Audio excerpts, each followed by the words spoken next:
میں اکثر واقعہ بتاتا ہوں نا, سعودی عرب میں ہم 2013 میں حج کرنے گئے. اب وہ سسٹم یہ تھا کہ ناشتے میں اتنی 20 قسم کی چیزیں, انجیر, یہاں ڈھکن ہٹاؤ, سعودیہ میں جنہوں نے زمزم وغیرہ میں ہوٹل میں ناشتہ کیا پتا ہوگا ان کو, 20 قسم کے کھانے. ایک دن تو میں نے ناشتہ کیا, مزہ نہیں آیا. ہم نکل لیے, وہاں ایک ہوٹل تھا, پائے بہترین بناتا تھا وہ, اور بہترین روٹی تھی, طبیعت سے پھوڑ پھاڑ کے آ جاتے تھے ہم. تو ہمارے دوست کہتے تھے بھائی اس کی پیمنٹ کی ہوئی ہے, اتنا لگژری ناشتہ چھوڑ کے پائے میں روٹی ڈبو ڈبو کے کھا رہے ہو. میں کہتا تھا میں اتنا بے وقوف نہیں ہوں کہ اگر ہم نے ایک چیز کی پیمنٹ کر دی ہے تو صرف پیمنٹ کے چکر میں اپنی زبان کی لذت چھین لوں. جب ناشتے میں مزہ ہی نہیں آ رہا, 20 انجیر کیا کرے گا ناشتہ. جب تک آپ صبح ناشتے میں ایسے پائے جس میں انگلیاں جب ڈبو تو ایلفی کی طرح چپک جائیں, ایسے پائے تھے وہ, معمولی پائے نہیں تھے, انگلیاں کیا ہوتی تھیں, چپک جاتی. ایسے پائے آپ کھاؤ ناشتے میں, کل سے شروع کر دو. تو ایسے پائے بھائی جب تک انگلیاں ڈبو. اور جو نہاری بھی لوگ کھاتے ہیں نا, آپ جاؤ یہ جو بڑے مشہور ہوٹل ہیں نہاریوں کے, ان میں نے کچھ لوگوں کو دیکھا ہے روٹی کو نا یوں کر کے کھا رہے ہوں گے, ایسے یوں یہ ڈبو کے کھا رہے ہوں گے. ان کے بارے میں مجھے ایک شعر یاد آتا ہے, جو ذرا سی پی کے بہک گیا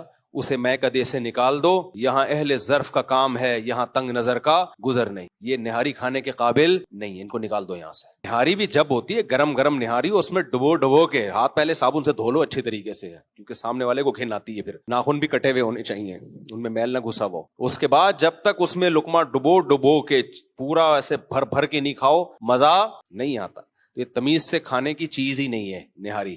ایسے بیٹھ جاتے ہیں تمیز, تو مجھے تکلیف ہو رہی ہوتی ہے نا, وہ یوں کر کے کھا رہے ہوتے ہیں, میں ڈبو کے کھاؤں گا تو بولے گا مفتی صاحب تو ہمیں تمیز سکھانی چاہیے تھی, خود بدتمیزی سے کھا رہے ہیں. تو اس لیے نہاری ہمیشہ بدتمیز آدمی کے ساتھ ہی بیٹھ کے کھانی چاہیے.